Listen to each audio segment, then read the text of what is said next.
welcome to another Glass of Bubbly video.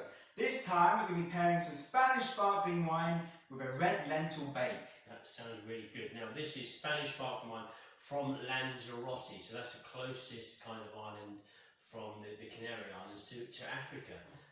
The name of this one is Bermejo, and what did it win over? It was a silver in the gastronomic category. Silver in the gastronomic category. I'm just going to pour some here. You opened it a couple of minutes ago. Yes, I did, and when I did open it, there was these little crystal things on there. Ah, yeah, very good. How can you see? You sometimes get that when you open one. I mean, I certainly notice it, as you can see there, like crystals, like salt crystals at the bottom of the cork. Now, what that actually is, I think they're called diamonds, I believe. Diamonds. You get them on the cork, or you can get them at the bottom of the bottle, type of thing. Nothing to panic about. Anything you get inside, obviously, the bottle of wine, you can drink. So there's not going to be anything dangerous in there. And I think these are something to do, although I'm no scientist or winemaker myself, something to do with the acidity from the grape. So if you see these, the wine hasn't gone off. Some people will say actually the wine's been stored quite well. It's not that uncommon. You won't very often see it, but you do see it quite a few times with regards to wine. So they are called diamonds. So anyway, so let's give this fizz a go. Nice colour, actually, a nice yellow colour, nice warm yellow colour into the wine there. So I think I did a tasting with these with the gentleman down in Lanzarote. So it's very terroir driven. So if you can imagine the volcanic island, the soil there is very black. What does terroir mean? What does terroir mean? Terroir, very big word in the world of wine.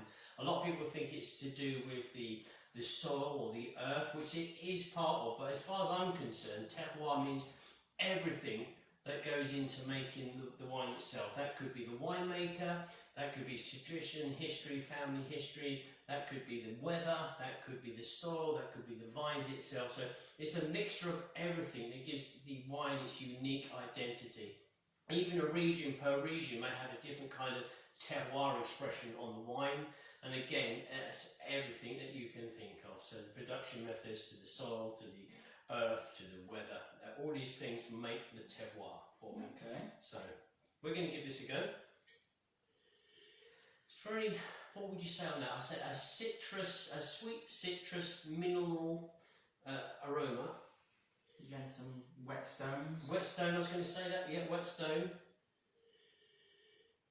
But it's smelling.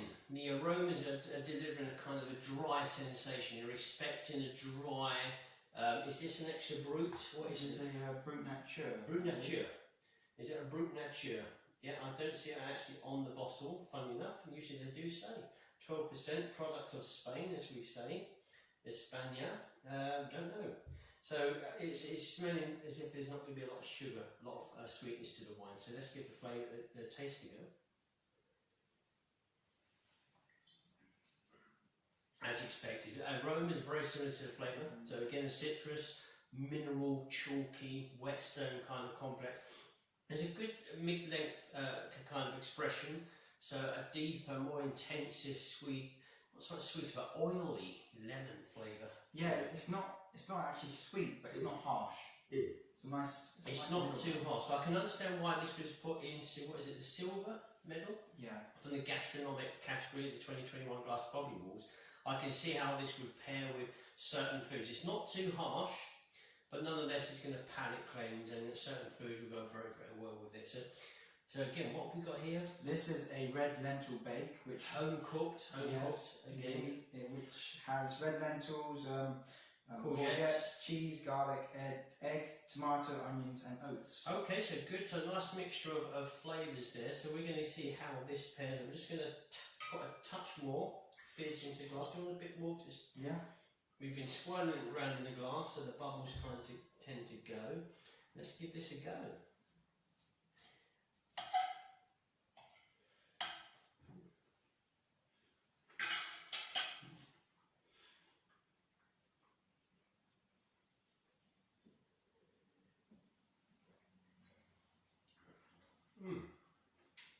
Nice balance.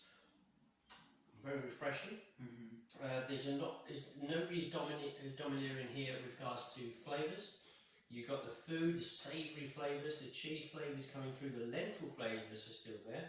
Yet you get a nice edge of oily, again I say the word oily kind of citrus flavours, oily yellow fruits, oily citrus in the palate. A nice length. The flavours of the savoury flavour comes in towards the close as well. It's a nice balance. It is really a good balance. Yeah. I don't think this isn't the kind of dish that the palate really needs to be cleansed too much. But the wine certainly complements the dish. And if you want a nice bottle of bubbly whilst you're having this kind of dish, which is a vegetarian dish, then they go quite well together in harmony. So yes, yeah. Don't know where this dish originated from, actually, to be honest with you. Sure. No, probably from an online recipe that we saw, which looked good. But certainly it's a Spanish wine there, going very well with this vegetarian dish. So, yeah. Have another sip before we say thank you very much for watching, and until next time. Enjoy the fizz.